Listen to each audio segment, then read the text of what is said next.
So, after breaking my headset in the last episode, I thought I'd throw this episode in as an extra to try and test my new microphone. If you're watching this, I've set it up correctly. If not, this video is likely to be doomed to the recycling bin. Hey guys, welcome to episode 43 of my Bristol Rovers FM20 playthrough. My name is James, and on today's episode, we are going away to Huddersfield in the Championship. Plus, we face yet another relegated threatened side in Luton Town at home at the Mem. Since last episode, there's obviously not been any change. I'm doing this episode straight after the back of the other ones to try and test, make sure I've set up my microphone correctly. So if there are any problems, I have enough time to better set it up. So hopefully this is going well. So without further ado, let's get into the match. So we have pretty much the same team as the previous episode. We have Trafford in goal, a back four of Kelly, Kilgore, Long and Stacey, McCann, Gallagher, in central midfield with Walker, Cottrell. Stokes comes in for Giannelli, who's been playing fairly poor recently, and then Clark Harris. So this is one of the many teams that are around the playoff picture at the moment. In the last couple of episodes, or during the last couple of matches, I've noticed that the team just below us has changed almost after every single match. So any game like this is going to be important to try and keep the gap between us and the last spot in the playoffs. Let's ask them to go out there and pick up where they set off in the last match. I know this is going to be a very different match compared with the previous one. The last match was against, obviously, Charlton, who are right at the bottom of the table at the moment. This is a team that are, I believe, currently in 9th place, so they're going to be a team that are looking have playoff aspirations. So this should more than likely be a more difficult test today. And we have a highlight here on 17 minutes. Trafford puts the ball forward to McCann, to Clark Harris, to Walker. Walker's got a little bit of space. He's just cutting the inside into the penalty area, takes a shot, tries to place it into the far corner, but the Huddersfield goalkeeper matches it and manages to collect it quite comfortably. We have another highlight here on 33 minutes. Stacey with the throw-in. To Cottrell, manages to turn his man to Clark Harris with a glancing nod towards the goal. Unfortunately, he can't get it on target, although it did look like the keeper probably had it covered anyway. Half-time, and that has been a very tentative first half. I will probably take a draw against this team. A draw will just keep us in the playoffs, which is all I can really ask for at this point. But I am going to say, far from pleased. I think we should have played better in that first half, really. We're the team with a little bit of momentum after the back-to-back wins. Oh, and we've got a highlight here, and I'm not sure what happened there. I was too busy talking to see what on earth was going on, but the free kick came in. I think it looked like Long was at the back post, nodded it back across to Clark Harris. Clark Harris tried to nod it as well. And I think we hit the post at least twice during that highlight. And frustratingly, still 0-0. We have another highlight here with Stokes put into the centre. To Long. This time he manages to put it in past the Huddersfield goalkeeper for only his second goal of the season. As our centre back, obviously, I wouldn't expect him to score that many. But he has been. But in previous seasons, he has been quite useful from headers from a free kick, and he scores another one there, making it Bristol Rovers 1, Huddersfield 0. Straight away we have another highlight on 60 minutes. Stacey with the ball to Cottrell. Back to Stacey. Stacey chips into the centre to Clark Harris. Hits the crossbar. Almost a second headed goal of the game there. Looking to put us 2-0 up. Fortunately we hit the woodwork yet again. This time Kelly has a throw in. To Walker. Back to Kelly. To Walker. Can he find Clark Harris? He cannot even get past the first man. Huddersfield managed to win the ball back. But they chip it across and Stokes manages to collect it. Tries to hit it first time. Fortunately hits the defender, but he does collect it again. Put it into the centre, but unfortunately Clark Harris is being marked. We still have the ball though. Stokes and Gallagher play 1-2. Cottrell. Clark. Out to Stacey. Can he find a cross? He cannot. The Huddersfield defender slides in, manages to block the ball, but Gallagher still wins the ball back though. To Stacey. Back to Gallagher. To Cottrell. To Clark Harris. To Gallagher. We are playing this round really nicely. Surely we can get something from this. Gallagher with a really good ball in, but Walker unfortunately is stretching for the ball and can't get any power behind the shot. Almost 70 minutes gone now. Let's make our first substitution. Cottrell, he's had a lot of the play but hasn't really done much with it. So let's bring on Douglas for him. Play Douglas as an Onganch. Let's take McCann off. Let's bring on Rolls. Let's play him as a deep line playmaker. Drop him back a little bit. Hopefully get a little more creativity in that central midfield spot. Alright, 89 minutes gone. The match is almost over. I think unless we make a critical error in injury time, which we are prone to. I think this is probably going to be it. It did come out saying though that Jack Stacey was struggling, so we need to take him off. I'm going to have to push Long out wide and bring on Lockyer for him, as we don't have another right back on the bench. And that's all she wrote. Full time, Bristol Rovers 1, Huddersfield 0. I will take that away from home. Defensively a very strong display from us.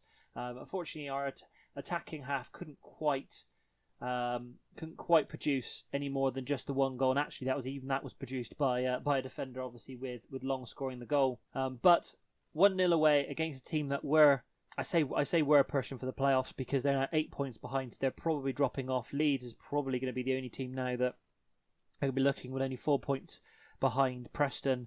And that does mean we are now 6 points ahead of Preston as well, and still only 1 point behind Bournemouth. I suppose really it doesn't make a massive difference where we finish, if it's 4th or 5th, because we're going to play Bournemouth regardless.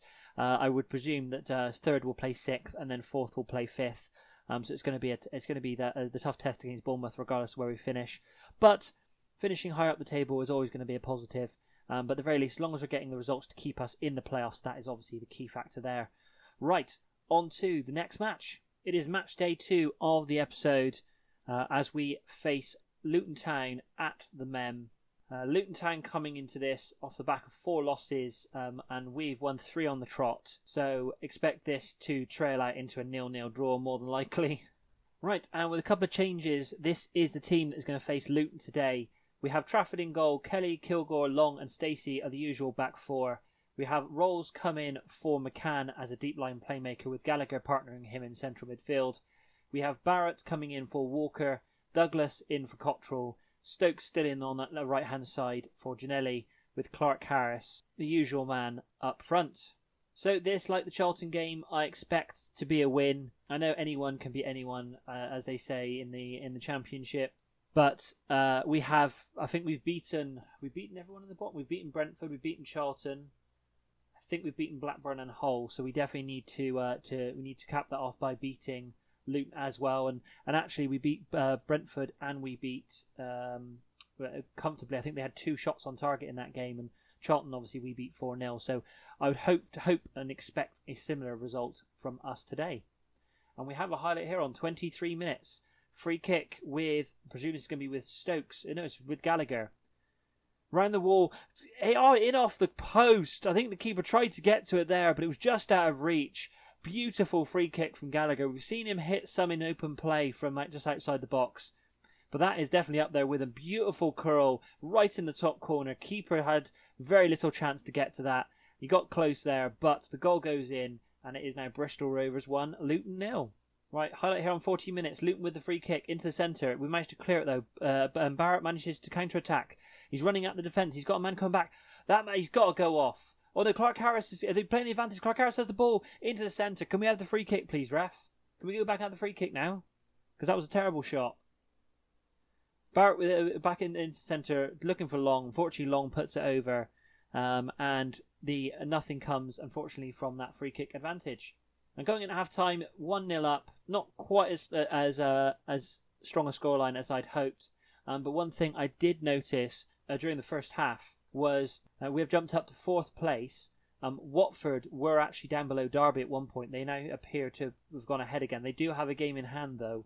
But that means we're only 1 point off of Derby and Watford. Even if Watford do win that, then it means there's only 4 points between us and them. So do you know what I said I said earlier on in the season that we were maybe out of the automatic promotion hunt. If we keep going, if we keep the wins going, we've got as good a chance as any. Right, the usual 60 minutes on the clock. So let's make a few substitutions. Stokes is having a really poor game. Let's take him off and bring on Giannelli for him. Clark Harris is also having a poor game, but I don't really have anywhere else to bring on from, so I'll push him forward, see if that helps. Douglas. We can't seem to get anybody working well in that attacking midfield space at the moment. And more than likely it's going to be Kelly that's going to be coming off, but I don't necessarily want to make all 3 substitutions at once. Right, 74 minutes, almost 75 minutes on the clock. Stacey's just picked up a booking in the background. I think I'm going to take off Kelly. Let's bring on Connolly for the last 15 minutes. And on 89 minutes, we have a highlight. Barrett with a free kick. Unfortunately, only managed to find a Luton player, but the clearance only goes as far as Kilgore. Kilgore chips into the centre looking for Gallagher. Manages to find him. Gallagher to Long. To Giannelli. Back to Long. Back to Giannelli. Nice 1-2 football there. Giannelli loses the ball only as far as Gallagher. Gallagher goes for the long shot. Unfortunately, Shea, the Luton goalkeeper, is wise to it and manages to get down to collect it. He boots it forward, looking for a Luton player, but only manages to find Stacey. Stacey managed to control the ball to Long, back to Stacey, back to Long. Playing some nice football, but I don't like the fact we're messing around in that area. This looks like something's going to go wrong, and I knew it. As I said it, I knew it was going to happen. Luckily, the shot doesn't come to anything. But I saw that coming a mile off. We were messing around too much in that area with the ball, and we were playing with fire there when it comes to risking losing it. And that would have been sickening to lose it that close to the end of the game, especially for how well we seem to have dominated the rest of the stats. I mean, we've beaten them on possession, shots on target, shots in general. They've had barely any possession or any opportunities at all. Disappointing. It's only 1-0, but I think I'm going to say we got away with that one. Actually, that's a very good shout. Definitely got away with that one, especially someone like Clark Harris, who, again, after having had a couple of really good matches in the previous episode, has not really shown up in this one, which is disappointing. But luckily, it hasn't caused us too much of a problem. We have got back-to-back wins. That is now 4 on the trot for us. Let's give Gallagher some praise for his passing in that match. And looking at the table, so that takes us up to 4th place. We're now only a point off of Watford. I don't know when Watford play that game in hand. No, that's Stoke. Yes, I don't know when Watford play that game in hand, but that will take them above Reading if they do manage to win that. But it still means you're only 3 points from automatic promotion spots. So as long as we keep winning, anything could happen. Right, in terms of when we'll come back, because of this extra episode, if this episode does manage to go up, more than likely it will end up being Wednesday's episode will end up being the final 2 games of the season. This means that the playoffs will start on Friday if we're in the playoffs.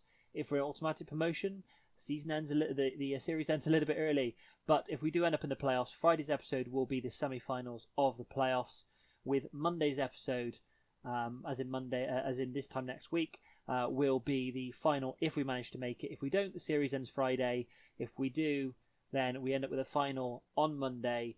The hope is that the beta will drop that week, as that is around 2 weeks prior to the full release date of FM21. So hopefully that'll be well timed with the start of my new series. Well, hopefully the audio was set up correctly for that. And if you did enjoy the video, please give it a like, subscribe to the channel, and don't forget to hit the bell icon to be notified of brand new FM20 and FM21 videos when the beta drops. And thank you very much for watching.